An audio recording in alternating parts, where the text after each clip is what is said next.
Если вы заметили, что у вашего антуриума начали желтеть листья, ни в коем случае не игнорируйте этот сигнал. В этом видео я расскажу, какие 7 самых частых причин вызывают пожелтение, как их распознать и что делать, чтобы спасти ваше растение. Это не просто советы, это то, что действительно работает. Личный опыт – первый тревожный сигнал. Как-то я заметила, что у моего антуриума начали желтеть листья. И не просто 1 или 2, сразу несколько, и как-то резко. А ведь я за ним так ухаживала. Он у меня стоял на самом видном месте, на кухне, возле окна, где много рассеянного света. И каждый день я любовалась его блестящими темно-зелеными листьями и яркими, почти бархатными цветами. И тут пожелтел, повесил листочки, как будто загрустил. У меня прям сердце сжалось, как будто кто-то из близких заболел. Сначала я растерялась. Что я сделала не так? Ведь я его не пересушивала, не переливала, удобряла по графику, а он все равно грустит. И я тогда поняла, нужно подойти к этому с вниманием и любовью, как к живому существу. Потому что в этом вся суть ухода за растениями – видеть, слышать, чувствовать. Ошибка номер 1 – переувлажнение почвы. Первым делом я проверила почву. Осторожно отогнула верхний слой, посмотрела глубже, а там влажно. Даже слишком. Вот оно, думаю. Наверное, я перестаралась с поливом. Хотя с виду все казалось нормальным. А потом вспомнила, что в последнее время было пасмурно, солнца почти не было, а я поливала как обычно. А ведь антуриум очень чувствителен к избытку влаги. Его корни не любят застаиваться в воде. И если почва не успевает просыхать, это сразу беда. Желтые листья – это как крик о помощи. И тогда я поняла, нужно не просто меньше поливать, а еще и проверить дренаж. Вытащила растение из горшка, очень осторожно, чтобы не повредить корешки. А там подгнивающие корешки. Запах не сильный, но уже неприятный. Я сразу взяла стерильный секатор, аккуратно обрезала все поврежденные участки, обработала корневую систему порошком активированного угля. Это помогает избежать дальнейшего загнивания. Пересадка и реанимация антуриума. Затем я пересадила антуриум в новый горшок. Выбрала его на пару сантиметров шире предыдущего, чтобы дать корням пространство для роста. На дно обязательно уложила слой дренажа. Сначала керамзит, он хорошо удерживает форму и не дает в воде застаиваться. Потом немного древесного угля, который обеззараживает почву и препятствует развитию грибков. Для самого субстрата я взяла смесь компонентов в таком соотношении: 40% торф или готовый субстрат на его основе, 20% кокосовое волокно, 15% кора мелкой фракции, например, сосновая, 15% перлит, 10% крупнозернистый песок. Эта смесь получилась очень рыхлой, легкой и воздухопроницаемой. Корни антуриума в ней не задыхаются, но и не пересыхают слишком быстро. Для дополнительной влагоемкости и профилактики закисания я добавила немного мха сфагнума. Он хорошо удерживает влагу, но при этом позволяет воздуху свободно проходить. Все тщательно перемешала, заполнила горшок, аккуратно уложила растения и засыпала пустоты, не утрамбовывая. После пересадки немного опрыскала листья мягкой, теплой, отстойной водой, только сверху избегая попадания в центр розетки. Это помогает снять стресс и улучшает общее состояние растения. Затем я дала ему пару дней на адаптацию в полутени. Через несколько дней я заметила, новые листья перестали желтеть. Он будто ожил. И знаете, что я поняла? Очень часто мы думаем, что растения – это просто украшения. Но на самом деле они живые. Они чувствуют наше внимание, нашу любовь, наши ошибки. И если мы готовы их слышать, они откликаются. Ошибка номер 2 – недостаток влаги и пересушка. Но это был только один из вариантов, потому что пожелтение листьев у антуриума может быть не только из-за переувлажнения. Иногда наоборот, из-за недостатка влаги. У меня был случай, когда соседка уехала в отпуск, а я присматривала за ее растениями. Ее антуриум стоял у окна и был залит утренним солнцем. Я не сразу поняла, что грунт у него просох насквозь. Листья сначала поникли, а потом начали желтеть с краев. Вот тогда я поняла, все, не уследила. Срочно полила, но было уже поздновато. 2 листа пришлось потом удалить. Ошибка номер 3. Сухой воздух и сквозняки. Засуха тоже страшна для антуриума, особенно если он стоит у батареи или на сквозняке.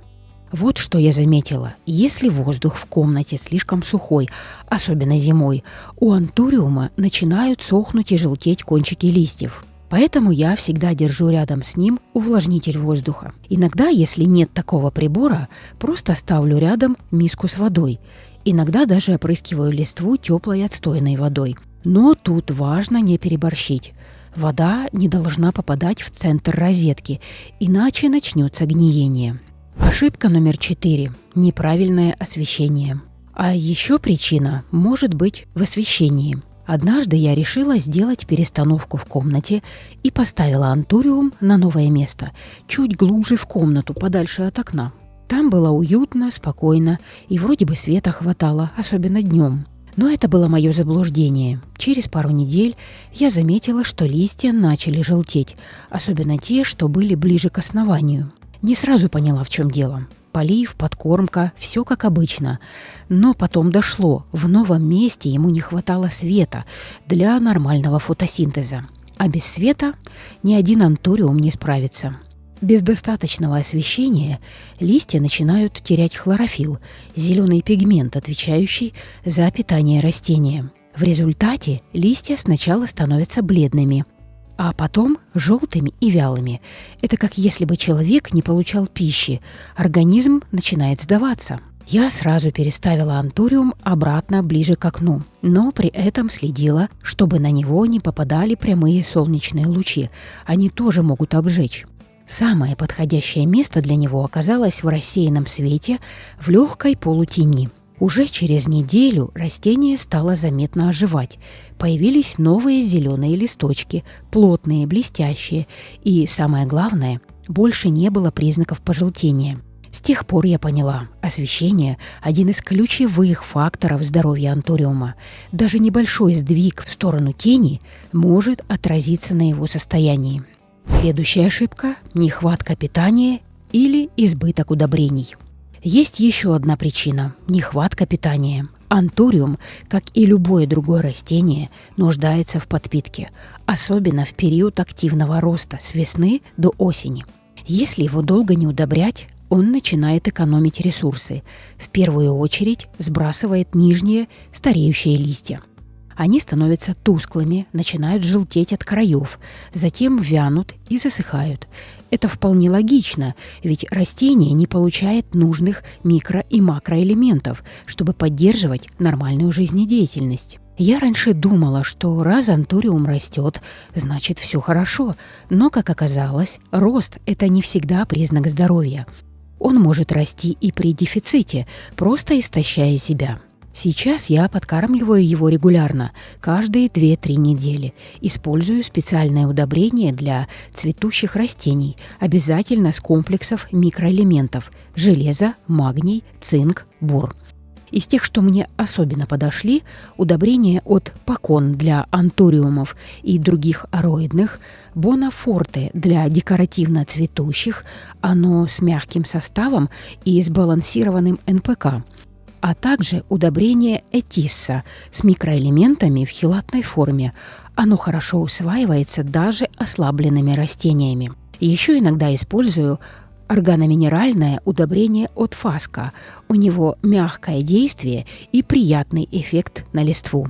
Эти вещества особенно важны для здоровья листвы и формирования бутонов, а главное, они помогают поддерживать растение в тонусе, не перекармливая его. Очень важно соблюдать дозировку.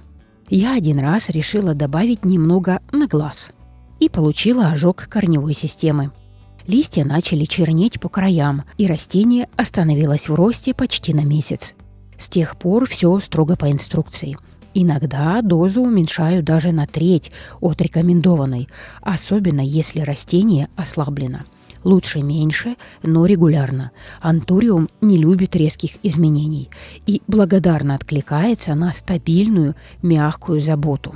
Следующая ошибка – это вредители и болезни корней. Бывает и так, что листья желтеют из-за проблем с корнями, если корневая система повреждена вредителями. Особенно коварны паутинный клещ, корневые нематоды, подуры и щитовка. Эти мелкие, почти невидимые враги могут поразить как корни, так и надземную часть растения. В результате антуриум испытывает сильнейший стресс, питание нарушается, листья теряют тургор, становятся желтыми, а потом могут и вовсе отмирать. При каждой пересадке я обязательно внимательно осматриваю корни. Здоровые, плотные, светлые, без запаха. Если же вижу потемнение, налет, слизь или черные участки, это тревожный сигнал. В таком случае корни промываю под проточной теплой водой и обрабатываю раствором системного инсектицида, например, препаратом Актара или Фитоверм по инструкции. Иногда дополнительно замачиваю корневую систему в слабом растворе марганцовки или фитоспорина на 20-30 минут для профилактики грибковых инфекций. Если вредители обитают на листьях, особенно это актуально при поражении щитовкой, тлей или клещами, я начинаю с самого простого. Обрабатываю каждый лист мыльным раствором. 1 чайная ложка жидкого мыла на стакан воды, уделяя особое внимание обратной стороне листьев и черешкам. Затем, если проблема серьезная, применяю биопрепараты, например, тот же фитоверм или битоксибациллин. После обработки растения обязательно убираю в изоляцию на несколько дней, чтобы избежать заражения других зеленых соседей. Важно не только устранить вредителей, но и помочь растению восстановиться, поэтому после обработок я создаю ему максимально комфортные условия – тепло, рассеянный свет, умеренный полив и никакого стресса. Ошибка номер 7 – стресс после перемещения или пересадки. И еще один момент. Антуриум не любит, когда его часто трогают. У него очень хрупкая корневая система. И лишние пересадки, повороты горшка, перемещения – все это его напрягает. Так что, если вы недавно пересадили растение, а листья начали желтеть, возможно, это реакция на стресс. Дайте ему время, покой, и он восстановится. Антуриум и приметы. Энергетика дома. Ну и, конечно, не забывайте про приметы. Говорят, что антуриум – мужское счастье. Он наполняет дом энергией силы, защищает от негатива, помогает в отношениях. Если он начинает болеть, значит и в доме, возможно, что-то не так. Я всегда прислушиваюсь к таким сигналам. Иногда, когда антуриум сбрасывает листья, я очищаю пространство. Делаю легкую уборку, зажигаю благовония, проветриваю дом. И, знаете, помогает и растению, и мне. Так что, если у вас желтеют листья у антуриума, не паникуйте. Это как разговор. Он просто пытается что-то сказать. Прислушайтесь, посмотрите на землю, на освещение, на влажность, проверьте корни, подумайте, когда вы его подкармливали в последний раз. Все это маленькие подсказки. А главное, дайте ему вашу любовь. Ведь растения, они как дети, не всегда могут сказать словами, но всегда чувствуют заботу и отвечают взаимностью. Если мой опыт был вам полезен, подпишитесь на канал. У меня еще много историй про орхидеи, замиокулькасы, фикусы и даже про те самые растения, которые почему-то у всех вянут, а у меня растут, цветут и радуют. Потому что все дело в любви и внимании. До встречи в новых видео. И пусть ваши зеленые друзья будут здоровы и счастливы.